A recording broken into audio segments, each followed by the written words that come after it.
My name is Miss Rhoda Elizabeth King. I'm from the Republic of Liberia, and I'm studying molecular biology and biotechnology at the PAUSTI Institute. Hepatitis B virus infection affects 2 billion people globally, and 400 million people are currently carriers of this disease, with at least 1.4 million deaths. More than 200,000 of these deaths come from sub-Saharan Africa.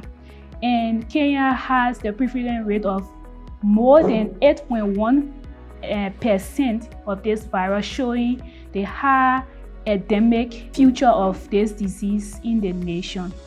The disease have a display of genetic variation or mutations that is linked to high clinical significance. So my project is coming up with PCR diagnostic kit that will be able to detect these clinically important mutations that exist in Kenya, and this will help with new designs of rapid diagnostic kits, treatments, and vaccines for patients of hepatitis B within Kenya.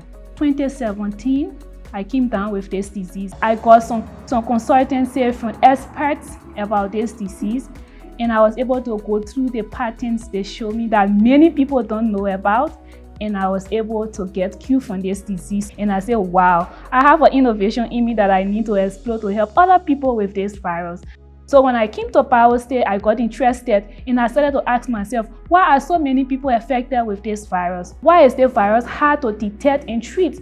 How can I be a solution to this problem and make Africa get on the map worldwide? So I started to study about the burden of this disease in Kenya, and then I realized that from past studies of other scientists in Kenya, they have come up with a consensus with the 3 existing genotypes of this virus within Kenya, which is genotype A, D, and E. And all of these genotypes, they are associated with high chronicity and mutation of this virus that is leading to diagnostic failure, treatment failure, and vaccine failure within the nation.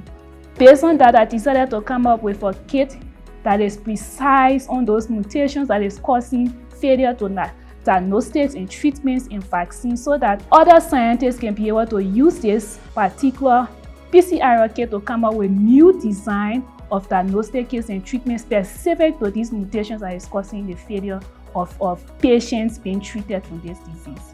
The sample I'm using was collected from the National Blood Transfusion Center of Kenya and transferred at the Kenyan Medical and Research Institute, where I work at the production center. None of the product have been sold, because before a product is sold, it has to be completed. It has to go through validation. It has to go through a lot of processes. And because of funding, I can't do all of that right now. And I need additional fundings to complete the prototype in the lab, to validate it, because I hope Cambridge will be the one to validate this kit. After the validation, then I can spread it through Cambridge to different medical facilities and research facilities that will be willing to buy it and test it. My innovation will help people being cured from this disease or managed very well, and that it will help them to not go to the chronic stage of the disease, leading to death and damage of their liver. What I can tell students that the education we get today is not to go and explode it in America or Europe or any other country. We are to use those education to innovate solutions to the most pressing health problem or other problems that Africa has been faced with for years.